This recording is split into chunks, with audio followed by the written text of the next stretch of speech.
Qatar की वजारत दाखिलिया ministry of interior ने एक बेहतरीन न्यूज़ लाई है आप लोगों के लिए, और उस न्यूज़ की तरफ चलेंगे। और न्यूज़ में ये कहा गया है कि मिनिस्ट्री ऑफ इंटीरियर ने अनाउंस किया है 3 महीने का ग्रेस पीरियड। और ग्रेस पीरियड में ये है कि जो कि शुरू हो रहा है 9 फरवरी से, और 9 फरवरी 2025 से ये शुरू हो रहा है। और जो लोग यहाँ पे कतर में ओवरस्टे हो चुके हैं, जिनके वीज़े और उन्होंने अपने वीज़े जो हैं वो या तो रिन्यू नहीं करवाए, जो आईडी होती है, या फिर वो विजिट पे आए, या उस तरह से इधर उधर हो गए, बहरहाल ओवरस्टे जिन्होंने किया हुआ है और उन्होंने वायलेट किया हुआ है कौन सा रहा, जो रेजिडेंसी लॉ होता है, जो यहाँ पे रिहायशी का लॉ जो होता है। और ये जो जितने भी लोग इसमें इफेक्टेड हैं वो अब यहाँ से अपना जो कंप्लीट कर सकेंगे एग्जिट, वो हमद इंटरनेशनल एयरपोर्ट के थ्रू। और यहाँ पे जो सबसे मेन चीज़ है उस पर फोकस कीजिएगा कि इसके लिए आपको जाना पड़ेगा search and follow up department, जो सलवा रोड पे है।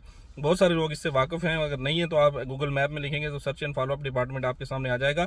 वहाँ पे आप जाएं, अपना पासपोर्ट लेके जाएं, अपनी जरूरी डॉक्यूमेंट्स में पासपोर्ट है और आईडी है, वो लेके जाएं, और वो आपको फुल इंटरटेन करेंगे उसमें, और आपकी मदद करेंगे और आपको सेफ वे देंगे यहाँ से निकलने के लिए कानूनी तरीके से।